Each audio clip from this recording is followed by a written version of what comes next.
Hola, ¿qué tal? Muy buenas tardes, bienvenidos a Noticias de Salud. Hoy un gran programa por delante.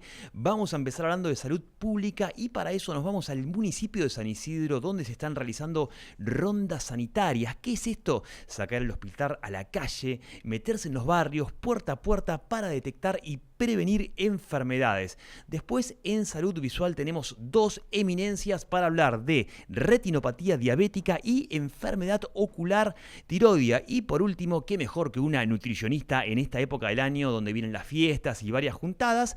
Y bueno, ideal aprender tips para no derrapar. Y la nota va a estar especialmente enfocada en aquellos pacientes que están en mantenimiento o en descenso de peso y laburaron todo el año, hicieron un gran sacrificio y no quieren tirar por la borda todo ese trabajo.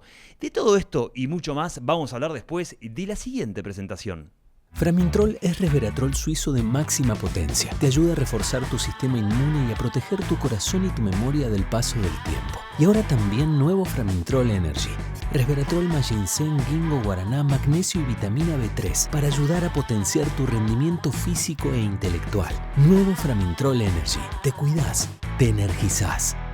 Ya estamos con nuestro primer invitado, es el doctor Carlos Cos, médico pediatra, director médico del Centro de Atención Primaria de Salud Becar del municipio de San Isidro. Con él vamos a estar hablando de lo que son las rondas sanitarias. ¿Cómo estás, Doc? ¿Todo bien? Muchas gracias por venir. No, gracias a ustedes por la invitación. La verdad que me gusta mucho que nos hayan invitado para poder visibilizar todo esto que estamos trabajando hace tiempo con estas actividades que hacemos. Nosotros le llamamos rondas sanitarias, o también son actividades extramuro porque son fuera del centro de atención primaria, que vamos haciendo recorridas por los distintos barrios que pertenecen a nuestra área programática. Bien, a ver, ¿por qué se piensa esto y cómo es qué barrios se eligen? ¿Y qué equipo, sobre todo de salud, va a esos barrios? Que es, como decíamos al principio, sacar el hospital a la calle, meterse en los barrios, golpear puerta a puerta para detectar y prevenir enfermedades. ¿Cómo se arma todo ese laburo? Bueno, esta actividad es una actividad de atención primaria de la salud. Si vos pensás lo que significa la atención primaria de la salud, que es algo comunitario, es la primera puerta, digamos, de entrada al sistema de salud sanitario. Entonces la idea es estar cerca de la gente, ¿no? A veces la gente le cuesta llegar, a pesar de que la atención primaria tiene mucha accesibilidad. ¿Por qué? Porque te queda, si vos pensás cómo está diagramado el sistema, donde tenés los CAPS adentro del barrio, a pesar de eso a veces la gente no viene, entonces salimos nosotros, ¿no? Entonces vamos puerta por puerta, la idea es, hacemos caminatas y vamos recorriendo distintas calles del barrio, ¿no? Que tomamos la decisión, decimos, bueno, empezamos por este lado, a la otra semana vamos al otro lado. Siempre salimos con un equipo, ¿no? El equipo suele ser amplio, salimos con enfermeras, que son las que se encargan de la vacunación, se encargan de tomar la presión arterial, salimos con gente de administración, porque también hay que llenar papeleríos, llenamos algunos datos de los pacientes. Salgo yo como médico, ¿no?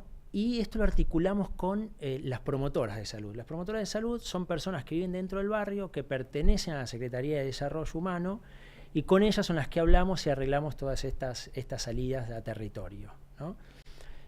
Obviamente que siempre es muy positivo estas salidas de rondas, porque ya el solo hecho, acercarte a la gente, ver cómo están, si necesitan algo.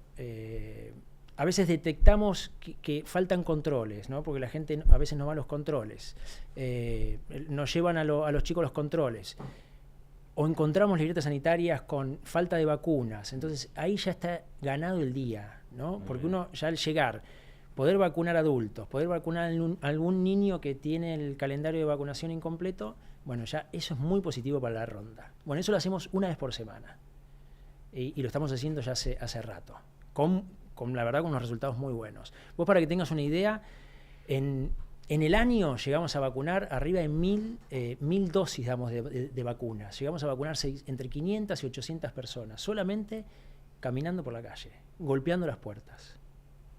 Excelente. Doc, y además de la vacunación, ¿qué otros controles realizan en estas rondas? Llegan, se encuentran una familia, me imagino. Bueno, a veces no hacemos visitas a domicilio de patologías, sino a veces detectamos qué podemos encontrar.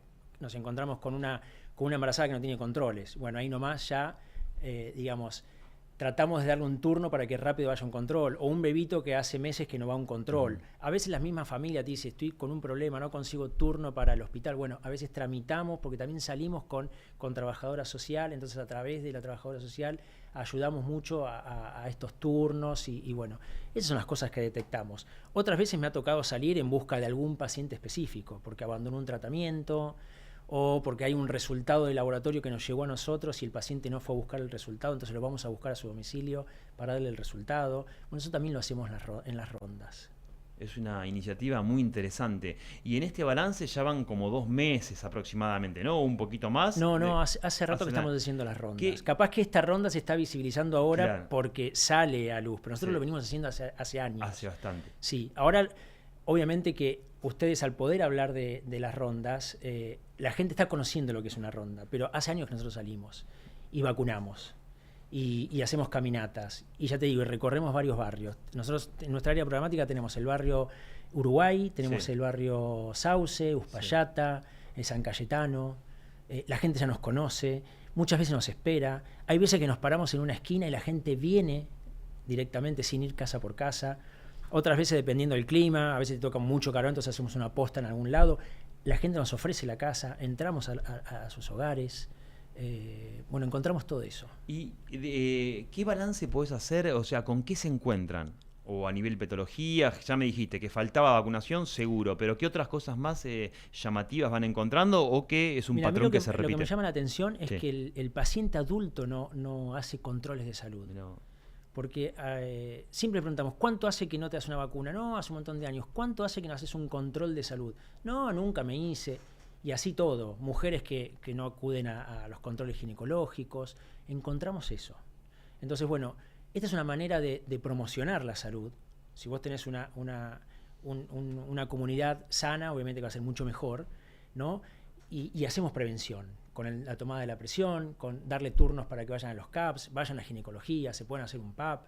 Bueno, todo eso muchas veces lo sacamos de la ronda sanitaria. Y la idea también de esto, o sea, vos te estás anticipando, porque es un paciente que después, si llega al hospital o ya va a llegar en un estadio por ahí avanzado, ¿no? Ese es un poco la idea es que no llegue al hospital. Claro. Por eso está la atención primaria. Vos pensás que lo que te decía, la atención primaria es la puerta de entrada. Claro. Es el primer nivel de atención. Claro.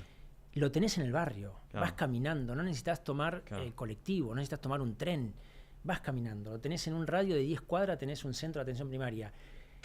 Y la atención primaria te resuelve casi todos los problemas de salud. Porque vos ten en cuenta esto. En la atención primaria atendés desde una embarazada hasta una persona muy adulta. ¿Está? Entonces es un seguimiento integral. Atendés la embarazada, atendés al bebito, atendés al adolescente, atendés al adulto joven, atendés al adulto muy mayor. Y tenés las especialidades básicas. Te contás con clínicos, contás con ginecólogos, obstetras, pediatras, nutricionistas, odontólogos y profesionales de salud mental. Tenemos psicólogos en el CAPS y un psiquiatra. Digamos, si vos pensás eso, abarcás toda la patología del paciente. Pero bueno, así todo, la gente tiene un centro de salud cerca a su casa y no va. Por eso salen ustedes. Y los barrios que los van decidiendo mes a mes, el plan es recorrer todo el territorio, todos los barrios. Exactamente. La idea es recorrer todos nuestros barrios vulnerables que tenemos, en donde la gente necesita más, ¿no? Por eso también la atención primaria es equitativa, porque ahí no hay... Cualquiera tiene acceso a la atención primaria, no necesitas tener dinero. Al contrario, vos fíjate que la tarea que hacemos nosotros de salir al barrio no se le pide nada, todo esto es gratuito, es parte de la salud pública. Y bueno, y salimos por eso mismo, porque encontramos con que hay mucha gente que no viene al centro. Si vos te pones a analizar, la gente que viene al centro está controlada, se hace laboratorio porque los clínicos piden análisis de sangre, tienen las vacunas completas en pediatría. Pero cuando salís te encontrás con un montón de adultos que no van a los controles, o sea, significa que hay gente que no va a la atención. Pero sí hacemos control de tensión arterial, controlamos las libretas sanitarias, ¿no? Y preguntamos a ver cómo andan y qué es lo que están necesitando con respecto a la salud. Bien, y en tal caso derivan ahí Exactamente, en tal caso nosotros nos comunicamos con el CAPS, le damos un turno en el momento.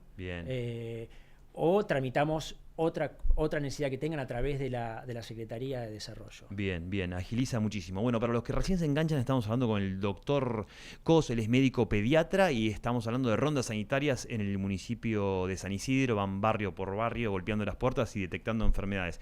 Doc, recién hablábamos de atención primaria y muchas veces la gente no sabe o va directamente al hospital, que es el segundo nivel de atención. Claro. La pregunta es, ¿cuándo tengo que ir a un CAPS, atención primaria, y cuándo tengo que ir al hospital?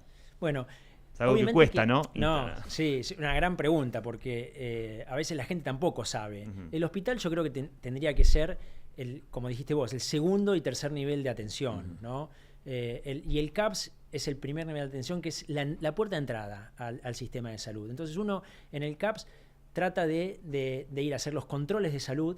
También puede ir por algún problema agudo, vos sabés que es momentáneo, tenés un resfrío, una gripe, una eruptiva, digamos, todo eso también lo puedes resolver con la atención primaria. Pero la idea de la atención primaria es prevención y promoción.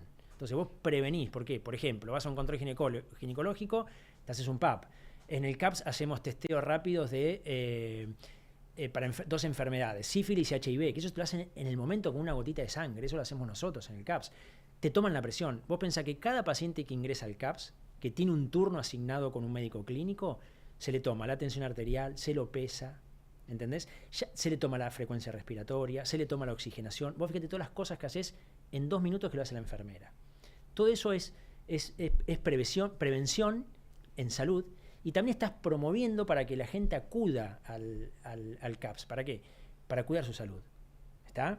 Entonces, esa es la importancia de la atención primaria. Y el hospital dejarlo para algo más complejo, una patología compleja, que te va a derivar el médico del CAPS, de primer nivel. La guardia, uno va a la guardia, a veces he hecho muchísimos años guardia, y veías que una picadura de mosquito, una eruptiva, recién empieza con un resfrío, digamos, esas cosas que a veces confunde y termina haciéndose visto en la guardia. Culturalmente la gente va al hospital. Sí, sí, porque es lo más rápido.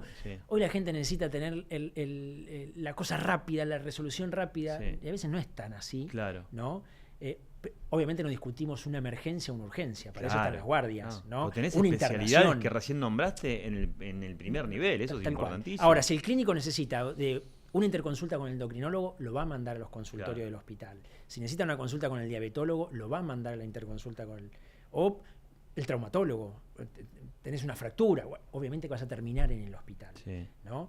Pero el CAPS, la atención primaria, ya te digo, con todas las especialidades que tenemos básicas, resolvés el gran problema de salud de la gente. Y, a ver, no quiero fantasear, pero si se respetaría ese proceso de cuándo tengo que ir al CAPS y cuándo tengo que ir al hospital, quizás estaría más descomprimido el hospital y sería todo más dinámico. Totalmente de acuerdo. Eso seguro, claro, ¿no? Seguro.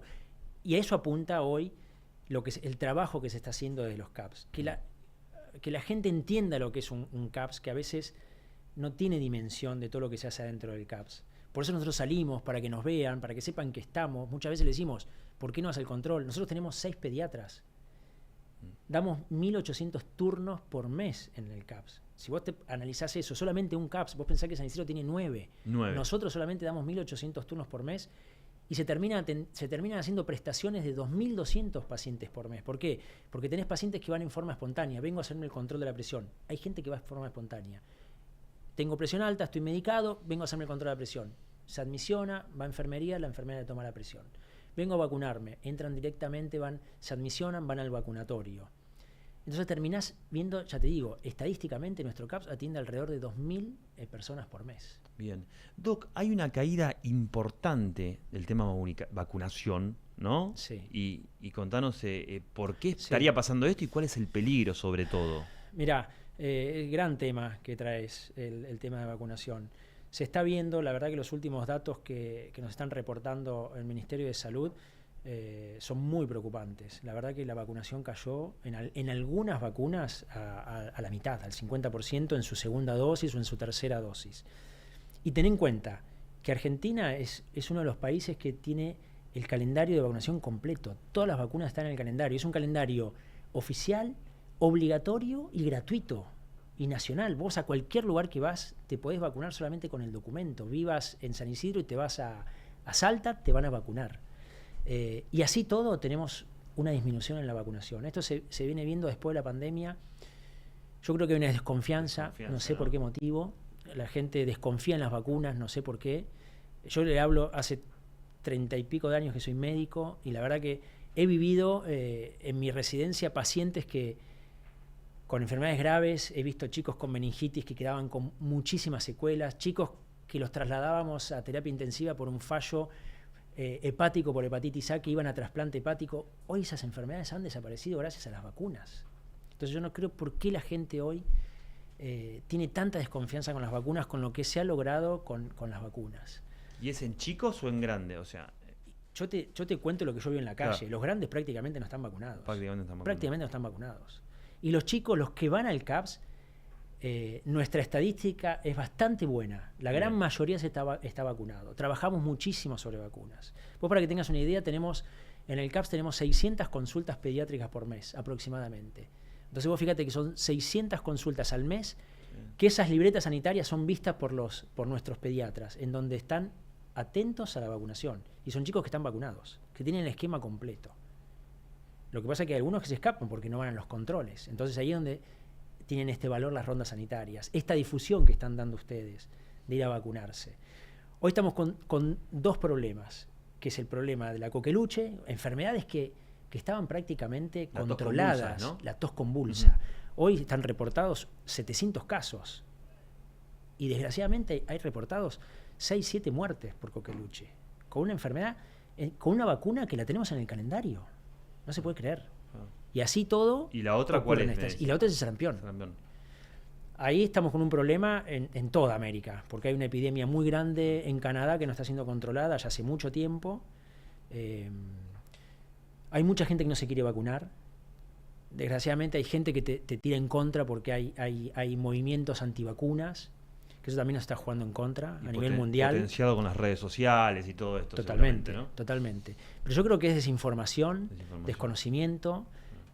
No están en salud, porque yo que estoy en salud hace un montón de años veo lo que son las vacunas. Nosotros somos pro vacuna porque vemos lo que han logrado las vacunas.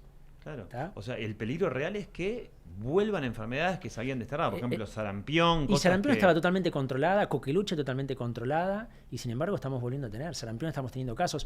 Ahora estamos en una campaña antisarampionosa desde inicios de año, desde febrero, marzo, vacunando a todos los chicos con una segunda dosis desde los 13 meses a los 4 años, 11 meses, con una dosis de doble viral, se llama, que es antisarampionosa, y rubiola.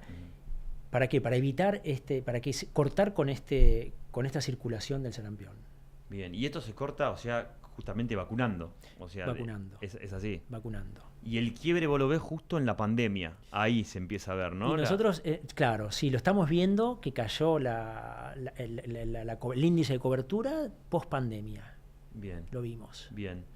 Doc, otra de las cosas que me parece interesante, que quizás en esta época se potencia, y creo que es parte de las rondas sanitarias, es el dengue. Ustedes también dejan información, ¿no? Sí, ¿Qué le podemos decir a la gente? Sí, dejamos información, tenemos panfletos que dejamos, salimos como te decía recién, en las rondas sanitarias salimos con las promotoras, que las promotoras también trabajan muchísimo sobre eso, y tener en cuenta que comienza la época del dengue. ¿Por qué? Porque con las lluvias y con la humedad proliferan los mosquitos. Estos mosquitos tienen esa característica. Van a proliferar en lugares donde haya agua, habitualmente agua limpia, estancada. Entonces, tenemos que estar bien atentos, fuera de la casa y dentro de la casa. Estos mosquitos suelen ser peridomiciliarios o domiciliarios. Son mosquitos que vuelan bajito, se esconden debajo de los muebles, detrás de las cortinas. Entonces la gente tiene que estar alerta a eso. Pican mañana o pican tarde-noche. Entonces lo que tenemos que evitar primero, que prolifere el mosquito, porque eso es lo más importante. Lo más importante es la prevención.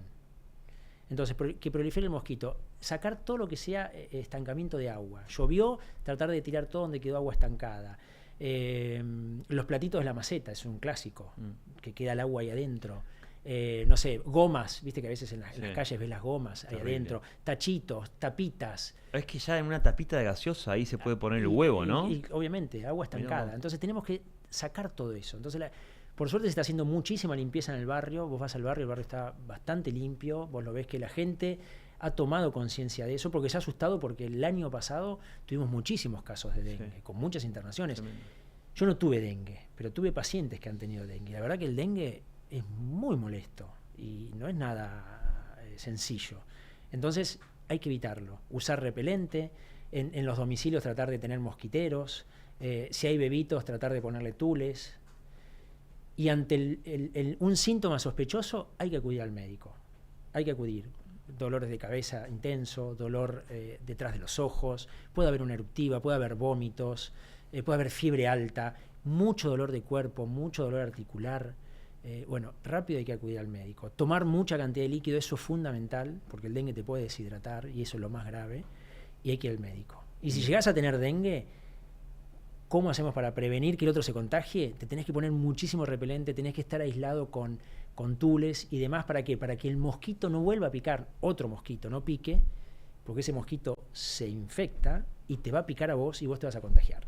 Bien. Yo no te contagio por tocarte a vos o por Claro. saludarte o abrazarte, pero te voy a contagiar si a mí me pica un mosquito y ese mosquito te pica a vos.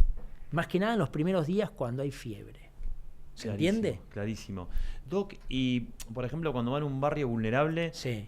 Vos me decías, los tachos, todo Sí. hay un gran laburo descacharreado, se Sí, dice. sí. ¿Te encontrás? ¿Qué panorama te encontrás? Como Y que ahora mucho menos. mucho menos. Sí, sí, sí, bien. sí. Hubo un laburo de Sí. educación como para... Sí, y de hecho Sí. vos fijate Bien. que En barrios vulnerables, te digo. Sí, Bien. sí, vos fíjate que bajó muchísimo la casuística. Sí, bajó. Bajó muchísimo. Y yo creo que se debe a eso.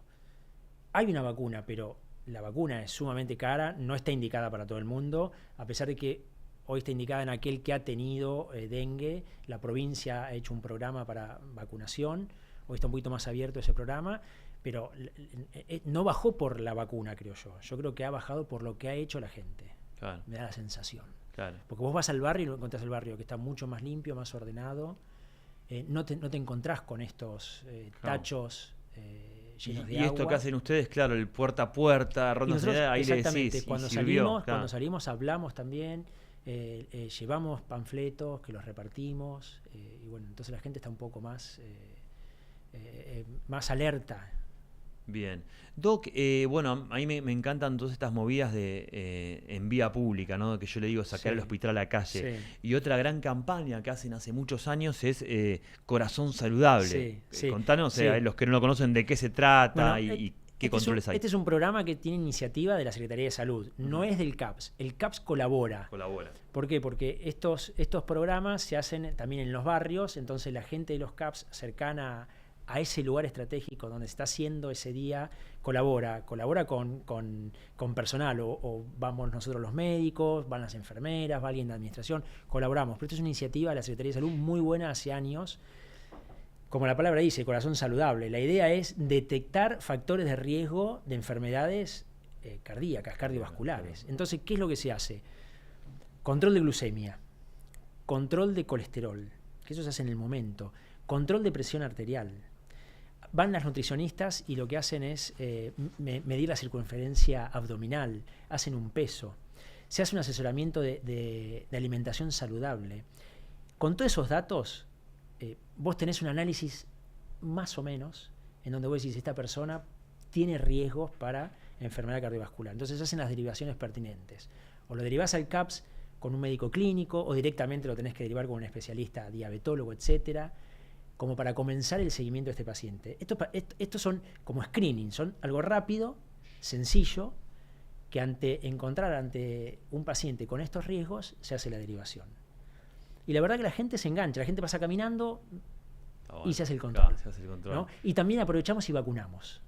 Y cuando viene la época que estamos en época de epidemia gripal, aprovechamos y vacunamos contra la gripe, que también trabajamos muchísimo con las campañas antigripales. Pero el Corazón Saludable es un programa muy bueno, que da resultados y que se detecta todo este tipo de patología, que ya te digo, la gente viene y dice, uy, qué bueno que está esto, y no va a la consulta al CAPS, no lo hacen en el CAPS. Claro, y ahí, exactamente, y ahí se encuentran, ¿qué es con lo que más se encontraban por ahí, dentro de lo cardiovascular? ¿Qué es lo que más? Sobrepeso, encontrar gente que está en el límite con la diabetes, ¿no? Con la glucemia, o colesterol alto, te encontrás, sí, y gente que lo desconoce. hipertensos. Hay mucha gente que es hipertensa y no sabe que es hipertenso. ¿Por qué no sabe que es hipertenso? ¿Por qué no se toma la presión? ¿Por qué no se toma la presión? Porque no hubo un control clínico. Exactamente. Vos entras al CAPS y lo primero que te hacen es tomarte la presión. Impecable. ¿Entendés? Muy buena movida. Entonces, por eso la importancia de atención primaria y por eso de que ustedes traten de difundir todo esto, de lo que es un CAPS, lo que es la salud en San Isidro, que la verdad que trabaja muchísimo desde la Secretaría de Salud. Impecable. Doc, bueno, rondas sanitarias, me habías dicho, empezaron en Bajo Bullock, Nebecar, Barrio Obrero, Sí, San Isidro sí, Obrador, sí. y se va extendiendo progresivamente al resto de Todos todo los el CAPS, partido. todos los CAPS hacen ronda sanitaria. Todos los CAPS. Sí, y especialmente los CAPS que cuentan en su área programática con barrios vulnerables, ¿no? Bien. Doctor Carlos Cos, la verdad ha sido muy claro, un placer haberte tenido en Noticias de Salud. Muchas gracias, Leo. Un placer. Bueno. Para lo que necesiten. Quédense con nosotros que todavía queda mucho más Noticias de Salud. Ya volvemos. Ojos en Alerta es una herramienta de seguridad que conecta a los vecinos con el Centro de Operaciones Municipal para prevenir delitos en tiempo real. Ojos en Alerta viene a cambiar la seguridad en San Isidro. Vamos a vivir más tranquilos y lo vamos a lograr juntos. San Isidro Seguro. San Isidro Municipio. Lindas son las avenidas iluminadas como un río de neón. Las personas que nunca se entregan al sueño. Buenos Aires, la ciudad más linda del mundo. Seguimos con mucho más Noticias de Salud y ahora sí vamos a hablar de retinopatía diabética. Ya llegó nuestra invitada, ella es la doctora Clelia Crespo Nano, médica oftalmóloga, especialista en retina y vítreo, docente adjunta en la Cátedra de Oftalmología de la Universidad de Buenos Aires. ¿Cómo estás, Doc? ¿Todo bien? Bien, muchas gracias. Gracias por la invitación. No, por favor, gracias por venir. Y bueno, ya me quiero meter en la primera pregunta. ¿Qué es la retinopatía diabética justamente y cómo se diagnostica? Bueno, la retinopatía diabética es una enfermedad que puede ser grave y que puede comprometer la salud visual, es una causa de ceguera y es muy importante detectarla a tiempo. La retina es la parte de atrás del ojo, es como si el ojo fuera una cámara de fotos, lo que es la película donde se enfoca la imagen es la retina. Y es una estructura muy compleja que es la que nos forma la imagen que después se lleva al cerebro, ¿sí? La retina tiene venas y arterias y la diabetes, como todos sabemos, afecta a todo lo que es la vasculatura y sobre todo donde hay venas y arterias chiquititas, como los pies, los riñones, el cerebro, el corazón y los ojos. Esos son los órganos blancos de la diabetes, ¿sí? Si la diabetes no está bien controlada o si la diabetes tiene mucho tiempo de evolución, se empiezan a dañar estos vasos en diferentes estadios. Hay veces que el paciente no se da cuenta, o sea, van desde asintomáticos hasta la ceguera, ¿sí? Nosotros como oftalmólogos, con un fondo de ojo podemos diagnosticarlo y poder ver en qué estadio está para poder hacer tratamientos para que no avance, digamos. Bien, clarísimo, muy bien explicado. Y recién fuera al aire charlábamos que hace muy poquito se hizo una campaña y decíamos que según la Sociedad Argentina de Diabetes, en Argentina hay unos 4 millones de personas con diabetes. Un gran porcentaje de ellos puede desarrollar algún grado de daño ocular a lo largo de su vida si no realizan el control médico correspondiente. Y hace poco justamente se realizó la campaña nacional de prevención por la ceguera por diabetes que la impulsa el Consejo Argentino de Oftalmología, ¿no? Así es, nosotros participamos todos los años en esa campaña y en realidad la idea, bueno, es que vengan pacientes que saben que tienen diabetes para hacer el control.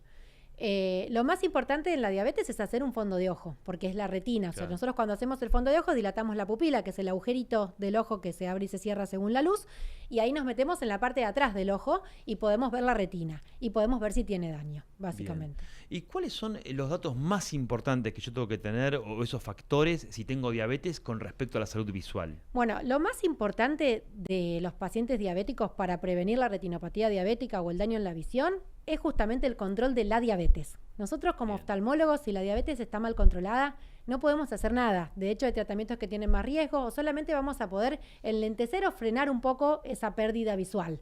Entonces, lo fundamental es controlar la diabetes y que todos los otros factores de riesgo, como la hipertensión, como el colesterol, que en general el paciente diabético tipo 2 ya los tiene, estén bien controlados. Entonces, bueno, comida sana, actividad física, tener una vida lo más saludable posible, nos lleva a un mejor control de la diabetes y a una prevención de la retinopatía diabética.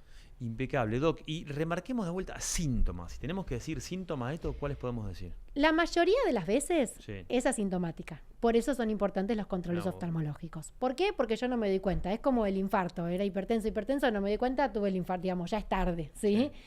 Después pueden ir desde visión borrosa, disminución de la visión, hasta la pérdida total de la visión. A veces los pacientes pueden tener sangrados en la diabetes porque estos vasos que se enferman pueden sangrar y pueden aparecer manchas o estas mosquitas volantes. Las moscas volantes, exacto, sí. que no siempre son por la diabetes, muchas veces son porque el vitrio sufre alguna degeneración, pero a veces estas manchas que ven los pacientes pueden ser sangrados por la diabetes, sobre todo si son diabéticos. Bueno, justamente como la campaña decía, es muy importante, si esto no se controla a tiempo, termina en ceguera. Exactamente. Y una vez que... Y era prevenible era encima, prevenible. ¿no? Y Eso una era. vez que uno llega a la ceguera, ya es irreversible esa ceguera, o sea, o es muy difícil de tratar, ¿sí? Por eso es importante, nosotros trabajamos, yo como retinóloga, trabajo mucho en conjunto con diabetólogos, con clínicos, con nutricionistas. Interdisciplinarios. Exacto, claro. porque es muy importante que ese paciente tenga un control integral, o sea, yo tampoco puedo meter al quirófano un paciente que está muy descompensado. Primero hay que compensar la diabetes, porque todos los riesgos que tiene de todo lo que le puede pasar son más altos. Claro. Y fuera de esto de la retinopatía diabética, ¿la gente tiene inculcado ir, por ejemplo, una vez al año al oftalmólogo? ¿Hay que ir? Hay Si no que te- ir Bien. y el diabetólogo y el clínico Claro. los tiene que mandar. En general los mandan y nos mandan notita y nosotros contestamos con una notita, porque también para ellos es un indicador de cómo está la diabetes y del tiempo de evolución. Pensá que recién empieza a haber daño a los 10 años de diabetes. O sea, recién aparece la retinopatía diabética más o menos a los 10 años de diabetes. Y hay veces que nosotros en consultorio, en un control de rutina, vos te venís a hacer los anteojos, te hago un fondo de ojo y veo signos de retinopatía diabética. Te mando a hacer un análisis de sangre y vos sos diabético ya hace más de 10 años.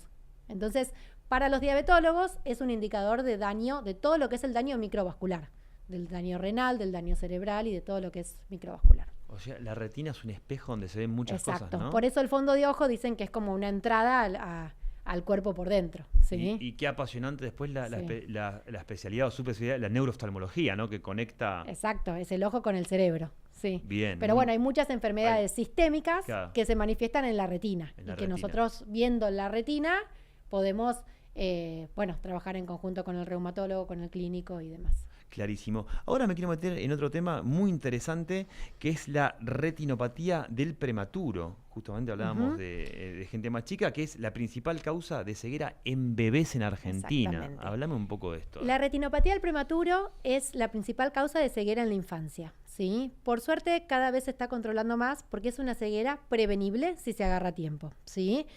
La retina de los bebés se termina de formar en muchos bebés, inclusive después de que nacen. Cuando ese bebé nace muy chico, sobre todo menor a 32 semanas, con bajo peso y encima tiene requerimiento de oxígeno externo, porque en general son tan chiquitos que necesitan oxígeno, y esa saturación de oxígeno no es adecuada, la retina en lugar de formarse bien, o sea, en lugar de los vasos formarse todos pegaditos a la pared del ojo, puede generar proliferaciones, o sea, esos vasos se pueden ramificar hacia el vitrio y generar un desprendimiento de retina. Y esa es una causa de ceguera irreversible. Nosotros lo que hacemos es controlar todas las semanas a los bebés en la NEO. Yo estoy a cargo de la NEO del Hospital de San Miguel. Y tenemos ahí un proyecto muy importante con la fundación también, Ujú. en donde mezclamos un poco lo público con lo privado. Yo voy con mis residentes, revisamos a los bebés todas las semanas y si hay que hacer un tratamiento, vamos con el láser al hospital o con la inyección, lo que haya que hacer. O sea, lo importante de esta enfermedad es que si uno la diagnostica a tiempo y la trata, le cambia la vida a ese bebé y a toda esa familia, porque imagínate que no es lo mismo un paciente que se queda ciego a los 80 que un bebé que se queda ciego que tiene 80 años de vida por delante. Tal cual. Y toda esa familia y todo lo que implica la ceguera, ¿no? O sea, y es un bebé, eso es exclusivamente bebé. del control médico. La Exacto. madre no es que se da Es cuenta de obligatorio, nada. hay Claro, una ley, hay que una ahora ley, no me la claro. acuerdo, Sí, pero hay una ley. 27.132 creo, no me la acuerdo exacto, Sí. pero es la misma ley que obliga a pesquisar enfermedad de Chagas y algunas enfermedades metabólicas que obliga a que todo bebé que nace tiene que ser evaluado para ver si tiene esta enfermedad. Por supuesto, por suerte, no todos se tratan, o sea, más o menos el 7% de los prematuros tiene retinopatía y de esos un 2 a 3% va a necesitar tratamiento. Pero si vos no viste el que necesitaba tratamiento, es ceguera, o sea, Claro. es el 100% para ese bebé. Bien, bien, Doc. Muy interesante todo para los que recién se enganchan. Estamos con la doctora Clelia Crespo Nano, médica oftalmóloga y sabe un montón de retina y muchos otros temas, pero hoy estamos con retina. Tecnología avanzada en salud de la retina, ¿qué es lo último que tenemos? Bueno, hay de todo, o sea, la retina dentro de la oftalmología, bueno, la oftalmología dentro de la medicina y dentro de eso la retina son de las especialidades o subespecialidades que más están avanzando. Hoy en día hay tratamientos con terapia génica para lo que es la enfermedad de Leber. Hay enfermedades con tratamientos experimentales que todavía no están aprobados con células madres y hay un montón de tratamientos prometedores. Pero más allá de eso, lo interesante de la evolución y la tecnología en la retina son los estudios complementarios. O sea, antes era hacer un fondo de ojo, acostar al paciente, hacerlo mirar por un costado para poder mirar, y hoy en día tenemos cámaras, tomógrafos de coherencia óptica que a través de la luz nos dan un corte histológico de la retina. Entonces uno diagnostica mucho más precozmente y podés tratar. La tecnología que hay para los láseres, para la cirugía, nosotros operamos 3D con una pantalla gigante, o sea, todo eso nos facilita el acceso temprano a las patologías. Bien, doy vuelta a la página de la retinopatía y me quiero meter ahí en tu costado solidario. Vi ahí una nota que te hicieron hace años en Clarín, donde te dieron el premio Líder del Futuro, justamente por campañas solidarias para quienes no pueden acceder a la oftalmología. Bueno, esto te implica muchos viajes por provincias. Contame un poco de cómo fue ese premio y en base a qué. Bueno, ese premio me lo dieron a mí porque soy un poco la cara visible de la fundación, pero en realidad somos un equipo enorme. Desde la directora, que es María Vallacasal, mi mamá, que fundó la fundación hace más de 30 años. Y bueno, nos ocupamos de lo que es la prevención en sus 3 niveles. Vos sabés que la prevención primaria es prevenir las enfermedades. Entonces, vamos a los colegios, hay campañas todo el tiempo en la provincia de Buenos Aires para detectar los errores refractivos en los chicos. Un chico que no ve bien, no se desarrolla bien ese ojo, puede tener algo que llaman ambliopía, que es que no se desarrolla su visión. Entonces, bueno, o con mismo detectando en los bebés la retinopatía del prematuro, o sea, detectar la enfermedad. Después a nivel secundario, si ese nene requiere un anteojo o ese bebé requiere tratamiento, tratándolo. Y después, al lado de la clínica, está la fundación, el edificio propiamente dicho, que es un centro de día, donde hay más de 40 personas ciegas y con baja visión, en donde van a hacer rehabilitación. Entonces, bueno, más allá de hacer actividades, cestería, baile, música, aprenden a usar el bastón blanco, aprenden a reconocer la plata, a cebarse un mate, a hacer actividades de la vida diaria que también a ellos les cambia. O sea, imagínate que te quedas ciego hoy, no sabes ni hacer nada. Entonces, bueno, la fundación es eso. Yo hago más la parte asistencial, porque, bueno, soy la médica, digamos.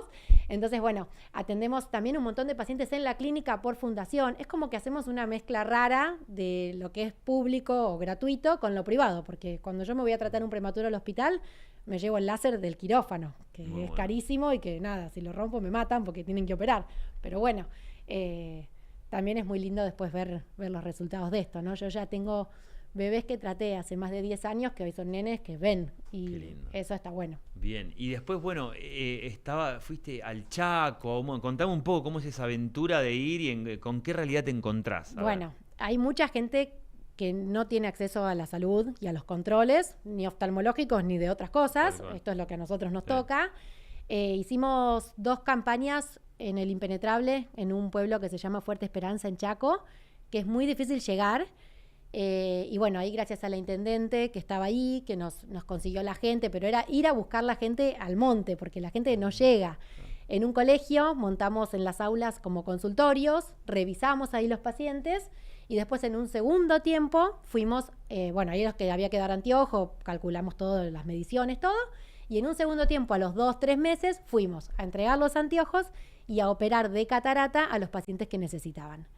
Ahí en la salita montamos un quirófano. ¿Un quirófano móvil? O sea, un quirófano, exacto. ¿Se puede operar de catarata? Llevamos todos los aparatos, las instrumentadoras, o sea, llevamos todo, fuimos todo el equipo, anestesista, cardiólogo, y bueno, y ahí los operamos. Y después la gente, a un oftalmólogo local de ahí cerca, hacía los controles posteriores, porque lo difícil, o sea, esto no es operar e irse, porque después son pacientes que hay que controlar. Sí, y también estuviste en comunidad mapuche o algo así. Sí, eso fue cuando era chica. Yo en realidad en Río Negro hicimos una campaña grande con UNICEF hace unos años. Yo iba al colegio. Pero bueno, de un poco lo que me hizo hacer oftalmología y lo que me gustó tanto de esto fue que yo de chica siempre como que mi mamá estaba tan metida con la fundación y bueno, mi abuelo, que yo me enganchaba en todos los programas que había, en todos los viajes. Y bueno, y eso me hizo después estudiar medicina y después hacer oftalmología. Bien, a ver, para la gente por ahí, los que estamos en el mundo de salud, sabemos quién es, pero ¿quién fue Hugo Nano? A ver, ¿y qué te dejó a vos? Bueno, humanamente y como profesional. Exacto. Hugo Nano fue un oftalmólogo muy bueno, muy creativo, muy inteligente, que formó montón de oftalmólogos de todo el país y de países vecinos. O sea, él fue una de las primeras residencias, tuvo residentes de todos lados y muy maestro.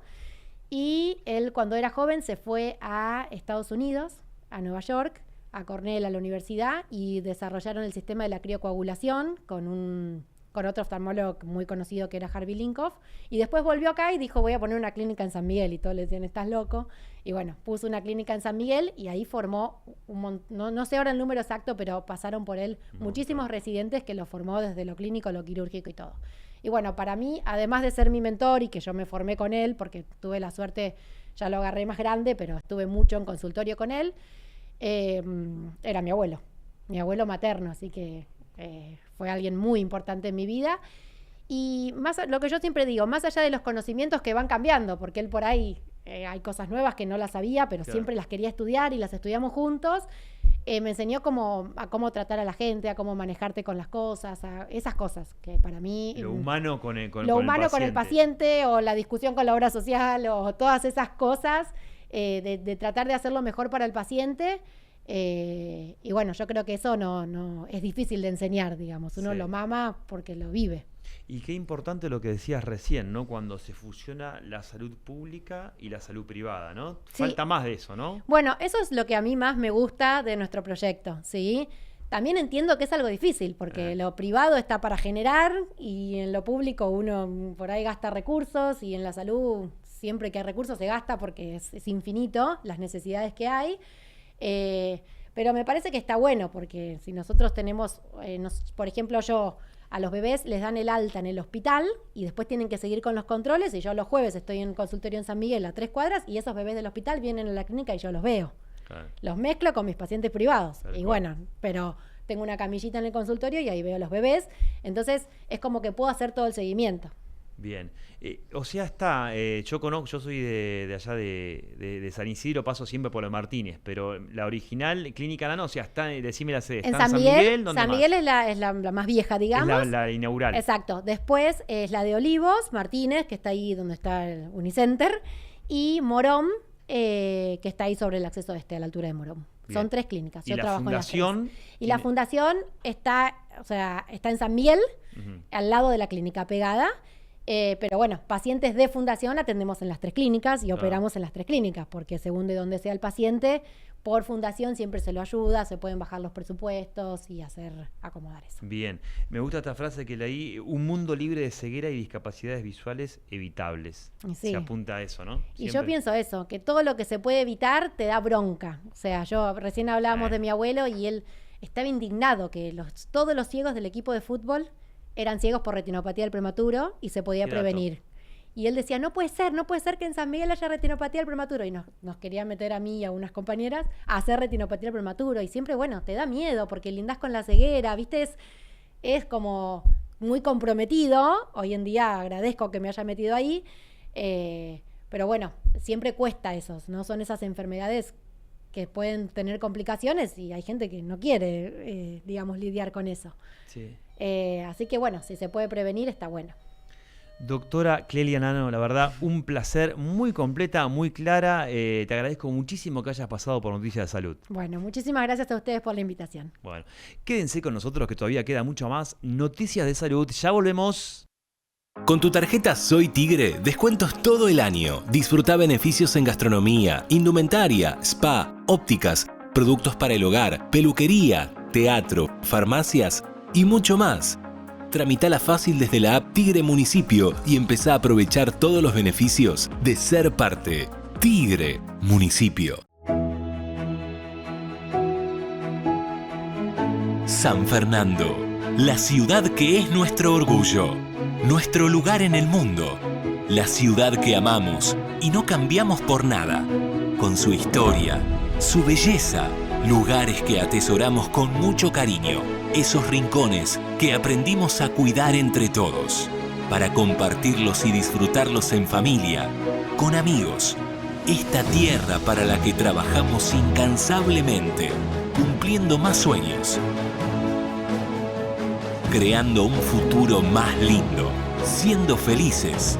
Saludamos y abrazamos a todos los que somos parte de este gran hogar. Una ciudad que se renueva cada día. San Fernando, nuestro lugar en el mundo. Seguimos con mucho más noticias de salud y ahora se viene un gran tema también de la oftalmología, de la salud visual. Ya estamos con el doctor Joaquín González Barlatay. Él es jefe de la sección de oculoplastia del Servicio de Oftalmología del Hospital Italiano de Buenos Aires y jefe del Departamento Plástica Ocular del Instituto Saldívar. Con él vamos a hablar de la enfermedad ocular tiroidea. ¿Cómo estás, doc? ¿Todo bien? Bien, todo bien. Muchas gracias por la invitación. Muchas gracias por venir y ya me quiero meter en la primera pregunta. Bueno, ¿qué es esta enfermedad ocular tiroidea y por qué se dice que es una odisea llegar al diagnóstico? Bien, bueno, la enfermedad ocular tiroidea es una enfermedad rara. Entonces, como es una enfermedad rara, generalmente uno no piensa en esta enfermedad para un diagnóstico, una patología. Entonces, eso ya es el primer concepto por el cual es difícil diagnosticarla. Para saber bien qué es una enfermedad que afecta tanto a la tiroides como a los ojos. ¿Sí? Es una enfermedad de tipo autoinmune. Entonces, tips para darle a los pacientes. Es una enfermedad autoinmune donde el propio cuerpo es el que crea anticuerpos que atacan a sitios propios del organismo. Esos anticuerpos, cuando se unen en la tiroides, en receptores que están en la tiroides, aumentan la producción de hormona. Por eso es muy frecuente que el paciente tenga hipertiroidismo, ¿sí? Y a su vez hay unos receptores muy parecidos a lo de la tiroide que están en los tejidos que están por detrás del ojo, que básicamente son los músculos extraoculares y la grasa, y cuando esos anticuerpos se unen en ese lugar, agrandan esos tejidos porque los inflaman, ¿sí? Lo que uno tiene que saber que esos tejidos están ubicados en la órbita. La órbita es una cavidad ósea que está acá en el tercio medio facial, que como es una cavidad ósea, es una cavidad que no se puede distender. Entonces, cuando el tejido se inflama por detrás del ojo y crece y aumenta de tamaño, el ojo no tiene para dónde ir, entonces solamente cede para el lugar que no tiene hueso, que es para adelante. Por eso genera un ojo muy, muy saltón en algunos pacientes. Claro, se la conoce también como hinchazón de los ojos, es uno si tenemos que decir síntomas, o sea, y fases de este proceso, ¿cómo sería? Bien, la enfermedad tiene dos fases. Sí. ¿Sí? La primera fase, que es al momento que empieza la enfermedad, que es una fase aguda de la enfermedad, donde se genera justamente toda esta inflamación que te estoy comentando. Lo bueno que tiene esta enfermedad, dentro de todo, que la enfermedad es autolimitada, ¿verdad? Entonces, en algún momento esta enfermedad para, ¿sí? Entonces, en la etapa inicial se inflaman los tejidos y aumentan mucho de tamaño, que eso puede durar entre 6 meses a 2 años, dependiendo de los pacientes. Después entramos en una fase que se llama fase crónica de la enfermedad, donde ya no hay más inflamación, no hay progresión, pero quedan todas las secuelas que dejó esta enfermedad, ¿sí? Entonces, los síntomas muy claros de la enfermedad que afectan severamente la calidad de vida de los pacientes es que esta enfermedad genera los ojos muy para afuera, son ojos extremadamente saltones, se retraen los párpados, si el párpado superior se va para arriba, el inferior se va para abajo, entonces el ojo sale más, y como afecta a los músculos, los pacientes empiezan con problemas de la motilidad ocular. Y eso altera severamente la calidad de vida de los pacientes. ¿Y por qué? Porque los ojos, para poder formar una visión única, se tienen que mover en conjunto, ¿sí? Y tienen que estar súper coordinados. Si un ojo se mueve para un lado y el otro ojo no lo puede seguir porque hay un músculo que está afectado, hay un ojo que está apuntando una imagen y el otro está apuntando otra imagen. Entonces eso genera lo que llamamos diplopía o visión doble. Y esto pasa a ser extremadamente incapacitante para el paciente, claro, porque no puede caminar, no puede bajar escaleras, no puede manejar, no puede ir al cine, al teatro. Y sumado a eso, tiene los ojos muy para afuera, muy saltones y no se reconoce a sí mismo frente al espejo. Entonces, estas son las dos cuestiones principales que afectan la enfermedad severamente la calidad de vida. ¿Sí? Bien. ¿Y cuál es el rol de las guardias oftalmológicas para sumar el diagnóstico? Tienen que estar muy atentas, ¿no? Porque justamente hablamos de la odisea del diagnóstico. ¿Cómo es eso? Claro, como es una enfermedad que es poco prevalente y poco frecuente, generalmente cuando uno va a la guardia oftalmológica suelen confundirla con otras enfermedades mucho más frecuentes, que es lo lógico. Uno, en el rol, digamos, el diagnóstico de guardia, que tiene pocos minutos y muchos pacientes, piensa siempre en otro tipo de enfermedades, entonces raramente se piensa en esta enfermedad. Como genera enrojecimiento del ojo, edema en los párpados, enrojecimiento de los párpados o líquido en la conjuntiva, que nosotros llamamos quemosis, generalmente se lo confunde como con conjuntivitis alérgicas, alergias oculares o rosácea, y se lo trata por esos lugares. Por eso es importante que el paciente que tiene estos síntomas, que no se va con los colirios clásicos que se dan en la guardia, pidan una consulta con un oftalmólogo en consultorio con más tiempo para poder sospechar este tipo de enfermedad, y fundamentalmente con dentro de la oftalmología hay diferentes especialidades.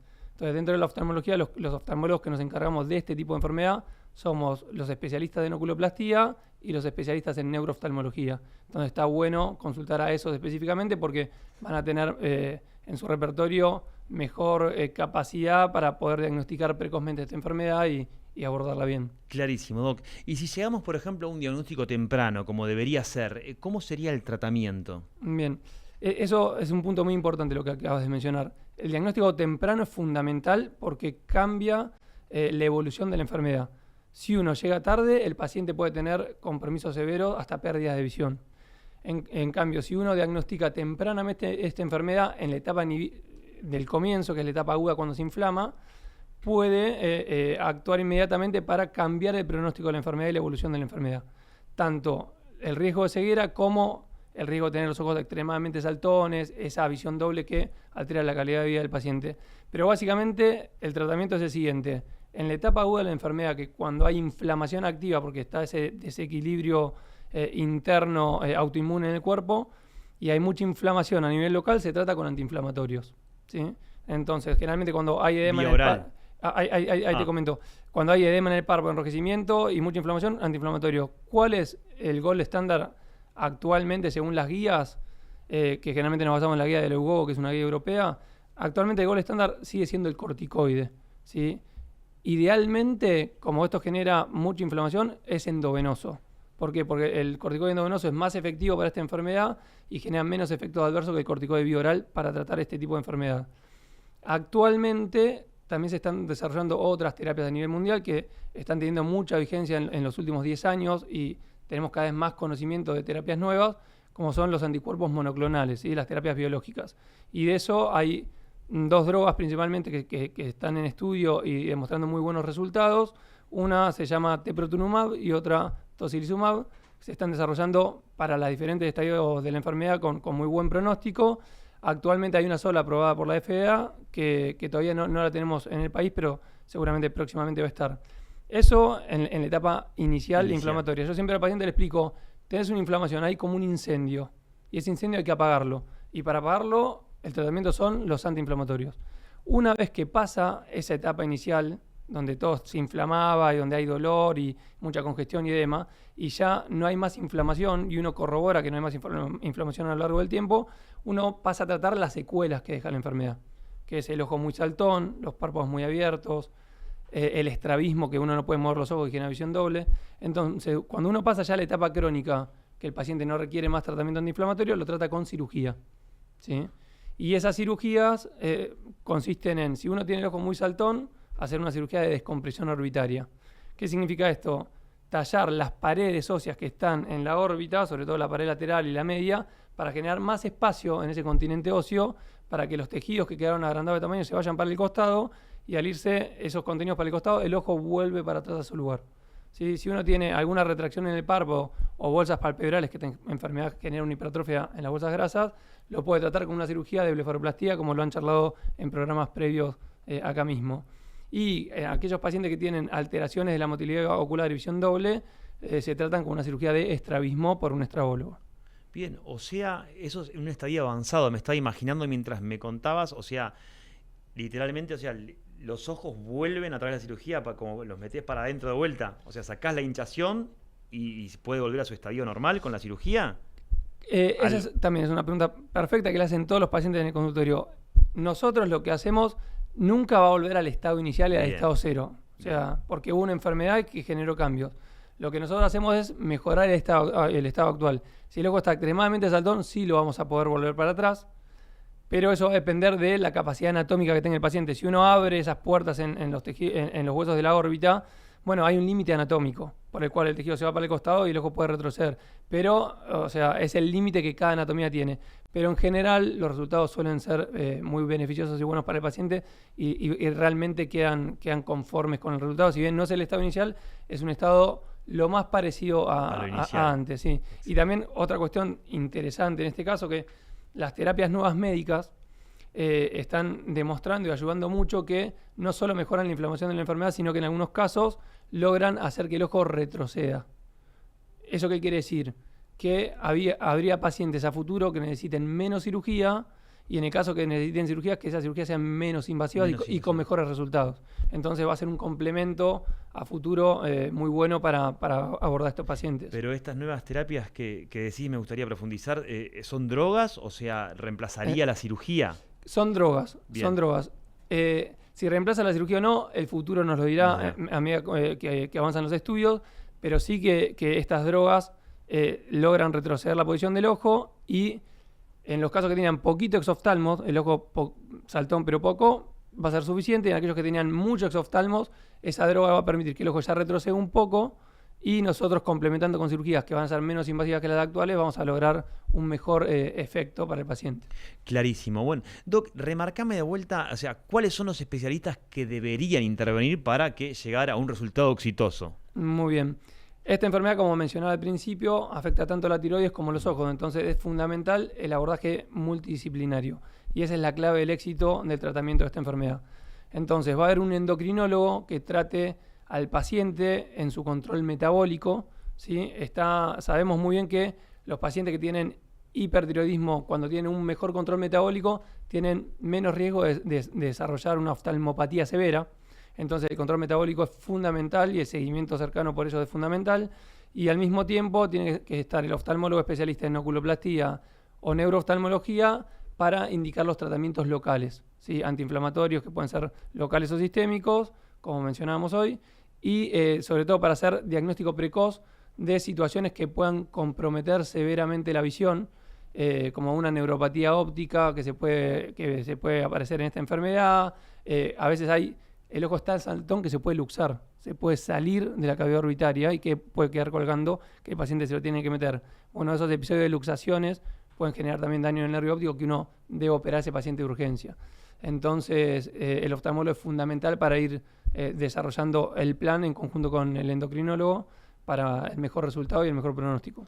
Doc, y a esto también yo sumaría cómo es el impacto emocional también, ¿no? Del paciente, el ojo hinchado, ¿no? Sí. La parte psicológica también debe ser otra pata, me imagino, ¿no? Sí, eso también es muy importante. Como mencionaba hoy, esta es una enfermedad que afecta severamente la calidad de vida del paciente.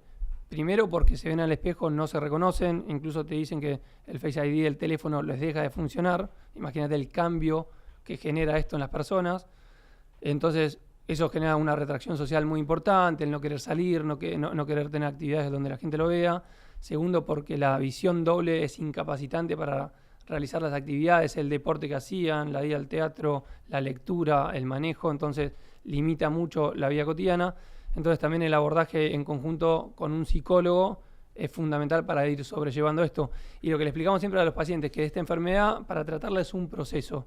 No es que uno tiene una catarata, vas, te operás y al otro día ya estás viendo bien, sino que esta enfermedad hay que esperar que se cumplan los tiempos, tratarla, porque el paciente quiere ya llegar y operarse de entrada, pero hay que explicarle, no, ahora está todo inflamado, esto hay que tratarlo con antiinflamatorio. El momento de la cirugía va a ser el momento donde ya no haya inflamación. Entonces, y eso lleva a veces 2-3 años de espera. Y después las cirugías pueden requerir más de una cirugía. Entonces es un impacto emocional en el tratamiento médico, otro en la primera cirugía, otro en la segunda cirugía, porque uno se opera de párpado, se opera para retroceder el ojo y se opera de estrabismo. Entonces es todo un proceso que vamos atravesando con el paciente que si no hay una ayuda psicológica en el medio se vuelve imposible atravesar. Bien. Doc, ¿y hay un grupo etario en este tipo de enfermedad? ¿O si es genética? O si hay factores que las desencadenan, me decías? Bien, no hay factores predisponentes, digamos, de familias que digas, bueno, esta enfermedad se hereda. Como toda enfermedad autoinmune es más frecuente en mujeres, que en hombres. Grupo etario de edad, básicamente no hay, ocurre tanto en jóvenes como en adultos. Así que no respeta mucho las edades, ¿sí? Lo que sí, algunos estudios a veces dicen que en pacientes por ahí más grandes la enfermedad puede ser un poquito más severa y si bien es más frecuente en mujeres la enfermedad, cuando se da en varones la enfermedad generalmente suele ser más severa. Y otra cuestión fundamental de los hábitos del paciente es que el hábito tabáquico empeora mucho la enfermedad y el pronóstico de la enfermedad. Entonces ese es otro punto también a tratar con el psicólogo y con los grupos que hacen cesación tabáquica, ¿sí? Que el paciente hay que insistirle en cada consulta que deje de fumar, porque el tabaquismo aumenta la inflamación, aumenta el riesgo de exoftalmos. ¿Por qué? Porque aumenta la inflamación, sería, aparte de todo el bochinche que hace, en esto también lo agudiza. Claro, sí, es como un factor, digamos, sinérgico que junto con la enfermedad inflaman más los tejidos y generan que la enfermedad sea más severa, con mayores riesgos de pérdida visual, de exoftalmos, de visión doble. Entonces eso a veces se vuelve difícil tratar de dejar el hábito, ¿viste? Bien, me parece importante remarcar, ¿no?, el diagnóstico precoz. Yo creo que ahí está, ¿no?, parte de la solución, por así decirlo. Total. La clave es llegar a tiempo, un diagnóstico oportuno, generar un tratamiento oportuno y una mejor evolución de pacientes. Eso es fundamental. Doctor, muy bien explicado. Un placer que hayas pasado por Noticias de Salud. Bueno, muchas gracias a vos. Un placer para mí. Encantado de estar acá.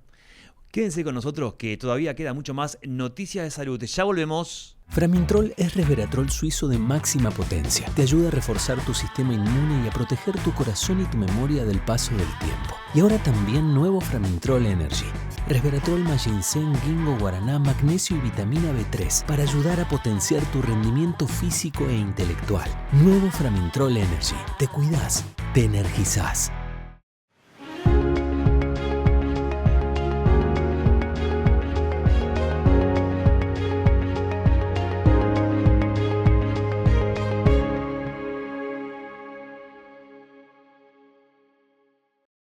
Seguimos con mucho más Noticias de Salud y llegamos a la última entrevista. Como te dijimos al principio, vamos a hablar de nutrición y vamos a dejarte los principales tips para que no derrapes en esta época del año, donde están las fiestas, donde hay muchas juntadas.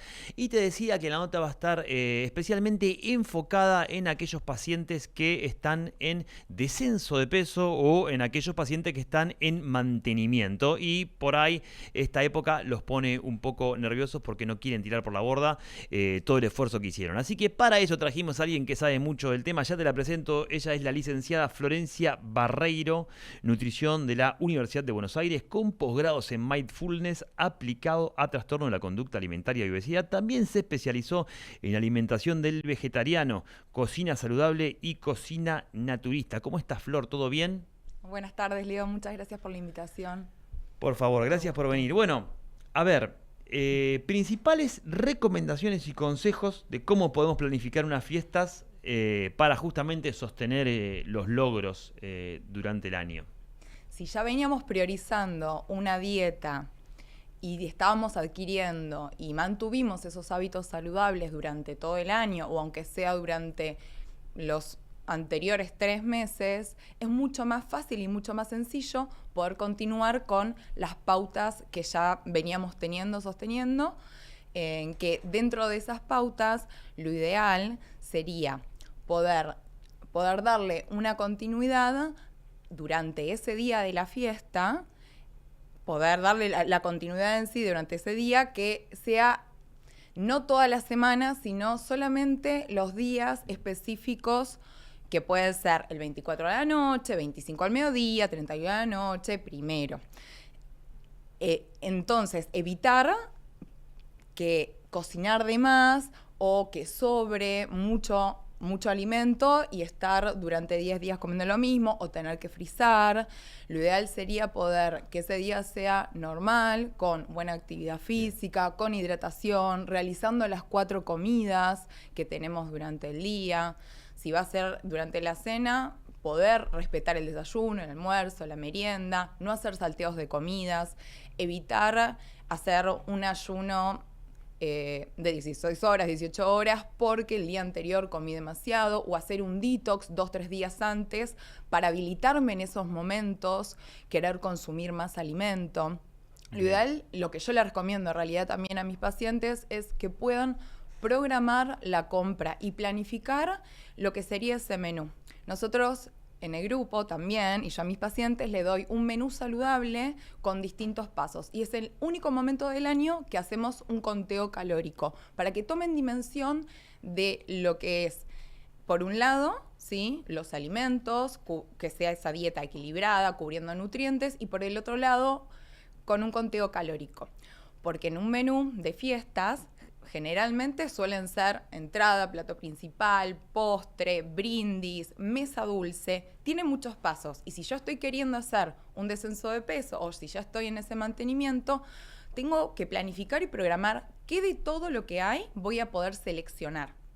Entonces, si yo ya estoy para esa fecha específica, reconociendo que me gusta más lo que es la mesa dulce, podría llegar a descartar o hacer la mitad de una opción de la entrada, o podría reducir la cantidad de esa base proteica. Bien. En vez de tener que comer todos los pasos.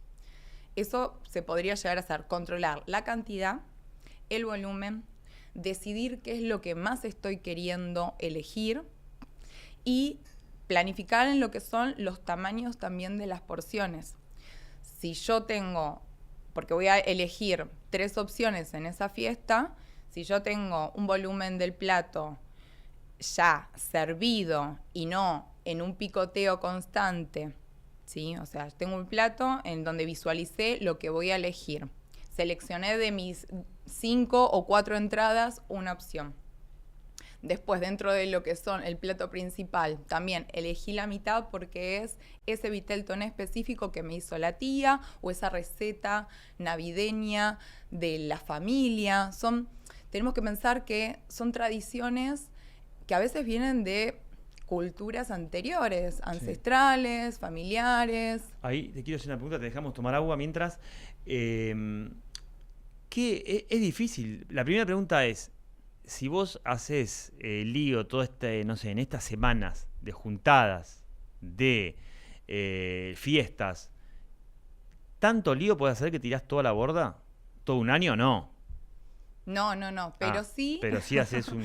podría llegar a aumentar. Si estoy con 4 comidas completamente abundantes, 2 kilos puedo llegar a aumentar. Bien. Son muchas pacientes que sostienen en las fiestas Bien. también, pero hicieron una buena Claro, selección porque previa. hay muchas pacientes que te dicen, bueno, tengo miedo a esta época justamente por eso, por las juntadas, por esto, y no quiero subir, quiero mantener, ¿no? Te lo dicen en las consultas. Hoy tuve 2 pacientes que ya estaban en mantenimiento, que estaban muy felices y contentas por ya tener el menú estandarizado, Sí. que ya habían decidido que iban a hacer ese pollo relleno, que iban a hacer dentro del menú navideño el vitel toné light. Y estaban contentas y tranquilas de que iba a ser un momento que no iba a pasar solamente por la comida. Iba a ser un festejo que iban a estar compartiendo con la familia, pero también se habían planificado otras cosas para hacer y que no pase solamente la fiesta de la Navidad o ese festejo de Año Nuevo por el alimento. Habían hecho tradiciones que se habían inventado para colgar en el arbolito, distintas cositas de cerámica o los arbolitos de madera para poder pintar con los más pequeños de la mesa. Entonces, en ese tiempo, que también estamos pasando 4 o 5 horas, en vez de estar solamente sentados en la mesa, poder hacer algún baile, poder hacer alguna pintura, poder llegar a que pase por otro lado que no sea solamente el alimento. Bien, para los que recién se enganchan, estamos con la licenciada Florencia Barreiro. Ella es nutricionista de la Universidad de Buenos Aires, con posgrados en Mindfulness aplicado a trastornos de la conducta alimentaria y obesidad. También se especializó en alimentación del vegetariano, cocina saludable y cocina naturista. Nos está dejando tips para aquellos que están manteniendo su peso, descendiendo, no derrapen en esta época del año. Bueno, ¿querés agregar más algo de la primera pregunta o ya estás? La base sería, para que ustedes puedan sostener la balanza o seguir manteniendo los buenos hábitos que fueron adquiriendo o que no generen un aumento excesivo de peso y que después se sientan mal y que el cuerpo les pase ese parte, que puedan prestar atención a las sensaciones corporales, que puedan planificar todas las comidas en ese día, que donde parte es de la compra. Si yo voy a poner en esa mesa buenas elecciones, medidas, y en la mente ya sé, dentro de todos los pasos, lo que voy a priorizar y seleccionar, voy a poder cuidar más la salud, el bienestar, y no voy a generar un aumento de peso a lo largo de 3, 4 días. Bien. Y recién decíamos, vamos a meternos de lleno en los alimentos. Después vas a dejar tips, ¿no? En tus redes siempre. Pero esos alimentos que se pueden hacer que sean más saludables para estas comidas navideñas. Si tenés que decir, ¿cuál nombrarías? Sí, podemos mencionar en sí ciertos pasos que pueden llegar a hacer o ciertos reemplazos de alimentos tradicionales o de comidas tradicionales para que sean más sanos, que en realidad la comida generalmente, lo que son las entradas, pasan más por masas, por piononos. Claro. Podríamos llegar a hacer algún reemplazo que tenga un poco más de vegetales dentro de lo que son las entradas.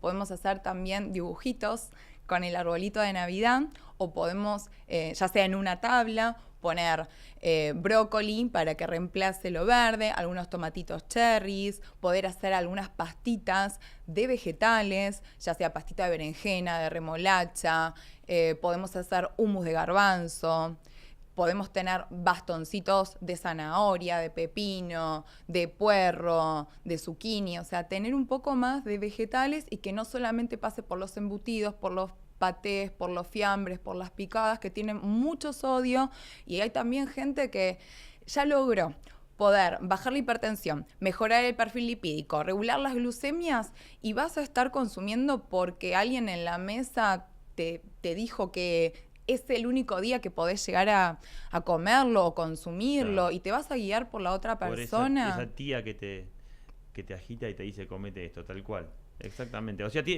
pesa mucho lo emocional. Si vos no creas serio, tenés que prepararte. Mentalmente también, ¿no? Sí, por eso lo que es la planificación en la compra, en el menú, yo estar visualizando qué es lo que voy a elegir dentro de todo. Si estoy en un momento, puedo llegar a también no tener que estar en la mesa sentada y solamente comiendo, picoteando. Me puedo poner un límite, puedo llegar a decir que no, ¿sí? A esa comida específica que vino y que había cocinado alguien. Entonces, todo esto que estás diciendo, o sea, son todos relatos de tus pacientes, ¿no? Sí. Está muy bueno porque sirve como experiencia para otros. El saber decir que no, importantísimo. Sí, evitar excusas, el poder hacer otras tradiciones o otros alimentos que también sean específicos para esa celebración. Entonces, lo que es dentro de lo que son las entradas, que tengan más cantidad de vegetales, sacar un poco las masas, sacar un poco los piononos, poder hacer esta picada que sea un poco más saludable. Dentro de lo que es proteico, si quiero hacer una picada, puedo tener tofu, puedo tener queso, puedo tener pavita en un reemplazo, en vez de tener un jamón crudo, ¿sí? Los tomatitos cherries también, los bastoncitos de zanahoria, las pastitas, el matambre también, que no estaría mal.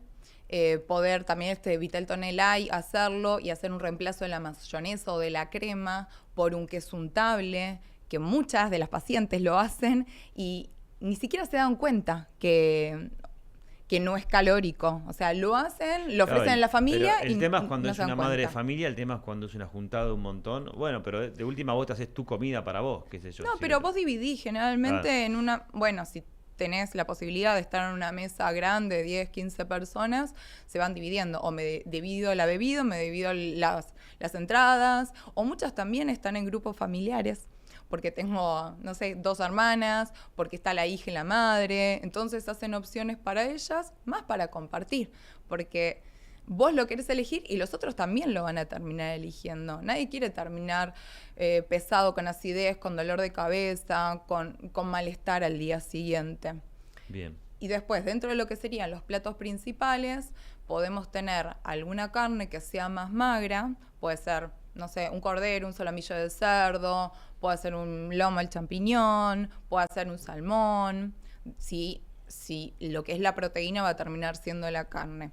Si yo quiero hacer una proteína que es más vegetariana, puedo llegar a hacer tofu, ¿sí? Envuelto también en algas, puedo hacer algún tomate relleno con mijo, con quinoa, puedo hacer algún formato más de croquetas, ¿sí? Y nunca olvidarse de las ensaladas y de los vegetales y evitar ponerle mayonesa, evitar ponerle crema. Puedo hacer un reemplazo con queso untable y un poquito de limón y ya no voy a tener esa acidez al día siguiente, controlando las porciones. Todas estas opciones, algunas las vas a dejar en tu Instagram, ¿no? ¿Cómo es? Nutri.Florencia Ahí vas a Barreiro. encontrar un par de ideas. Sí. Bueno, excelente. Brindis. A ver. El brindis también. Sí. También. Si yo estoy queriendo hacer una restricción calórica, tengo que contabilizar la bebida como ingesta también, dentro de las prioridades, ¿no? Lo que es dentro del brindis, yo podría llegar a optar por una bebida más de sidra, ¿sí? O por una copa de 100 mililitros de un extra brut, en vez de que sea brut, ¿sí? Extra brut tiene menos cantidad de azúcar, ¿sí? Tienen menos calorías, o lo mismo en lo que son las cervezas, por ejemplo, ¿sí? Si puedo llegar a elegir alguna cerveza sin alcohol, sería mucho mejor que una cerveza negra que tiene mucha más cantidad de azúcar que una cerveza rubia, por ejemplo. También plantearme que yo puedo llegar a hacer una mesa sin gaseosas y tener bebidas infusionadas. Una bebida infusionada puede ser cítricos, como limón, como pomelo, como mandarina, que quedan súper saborizados. Los preparaste 2 horas antes en la heladera y quedan riquísimos, quedan con colores. Puede llegar a tener una base, si no es de agua, puede llegar a tener una base de té también, de un té de hibiscus, que también es cítrico, que es un color más rojizo. Puede ser una base de té verde. Le puedo poner hielitos, le puedo poner también hierbas que me ayuden para esa digestión, como sería el jengibre, la menta, que son también regenerativas, antimicrobianas. Le puedo poner cúrcuma. Entonces podría llegar a hacer 3 categorías de infusiones: una verde con pepino, con manzana, otra roja más con arándanos y con hibiscus, y son saludables y evitarían sí el agregado de dulce. O sea, Bien. evitaría, si no le podría llegar a poner un poco de stevia. Como pueden escuchar, es una novedad muy saludable y, como dijimos, está enfocada a los que están en mantenimiento, en descenso. Así que nada, pues también la pueden aplicar las personas que no están ni en descenso ni en mantenimiento. Tengo una pregunta que tiene que ver saliendo de las fiestas. Por ejemplo, me voy a la playa y también quiero seguir manteniendo mi peso, estoy descendiendo, o estoy en mantenimiento y estoy en la playa. ¿Qué me puedo llevar a la playa? ¿O qué no debo hacer en la playa? Porque ahí ya es más, también es otra situación complicada para cuidarse. Estoy de vacaciones, estoy muy relajado y te pasa el que vende choclo, el churrero, eso ahí. ¿Qué me puedo llevar a la playa? Sí, cuando yo estoy pensando en vacaciones, descanso, relax, y poder llevar opciones que sean más saludables, lo importante es reconocer y saber que esos alimentos van a estar a lo largo de todo el día en ese traslado. Van a estar 6 horas, 8 horas afuera. Y es muy importante no perder la cadena de frío porque hace calor y hay mucho más generación de microbios. Entonces, tener primero un buen contenedor para trasladarlo, ya sea heladeritas, ¿sí? Que pueden ser heladeritas térmicas, pueden ser heladeritas plegables. Si ya durante el año te habías comprado, porque trabajas en la oficina y habías estado cuidándote y estabas trasladando la comida, habías llegado a comprar contenedores herméticos de acero inoxidable, algunos que son de silicona que también se pueden doblar, o bolsitas también que son de silicona, o alguna bolsita también que puede llegar a ser Ziploc. Pero lo más importante es que no pierda la cadena de frío, el traslado, y ver también qué opciones más saludables podría llegar a ser. Entonces, si yo estoy pensando en alimento, hidratación, y también, como es un momento de ocio, pensaría en algo para poder hacer que no dependa del celular. Llevarme un libro, puede llegar a ser, o llevarme juegos para la playa. Puedo aprovechar ese tiempo para hacer un recorrido. Son 6-7 horas que no todo el tiempo tengo que estar dispuesta a incorporar alimentos, hacer un picoteo, reconocer esos horarios. Entonces, para poder hacer un snack saludable, ¿sí? O puedo llegar a pensar tal vez en una merienda saludable, trasladaría frutas que sean de una textura más firme. Una fruta que sea una manzana, que sea una mandarina, si no en algún contenedor hermético, como un tupper, podría llevar uvas, cerezas, que ya estén previamente lavadas, porque no puedo saber ahí dónde voy a lavarlas. O me puedo llevar un alcohol en splash también para lavarme las manos, toallitas sanitizantes, pero lo que sería la fruta la tengo que llevar lavada. Después puedo llevar frutos secos y semillas también, almendras, castañas, nueces. Son grasas buenas, me van a dar saciedad. Lo que sí importa es la porción. Yo no podría o no debería llevar 200 gramos, mirar el mar y estar picoteando sin darme cuenta y me terminé comiendo esos 200 gramos. Si yo quiero también reducir esa ingesta energética, controlaría la porción para que sean 15 a 20 unidades. Después, cuando estoy pensando en algún almuerzo y que sea también fácil de trasladar, puede ser, uno, que esté en un tupper, o dos, puede llegar a ser en algún papel aluminio y evitar en sí algún formato más de sándwich. Puedo llegar a ser algo más fácil de trasladar en hojas de lechuga, ¿sí? En hojas también de algas, y también tendría que seguir manteniendo la estructura equilibrada de mi proteína, mi vegetal, mi grasa buena.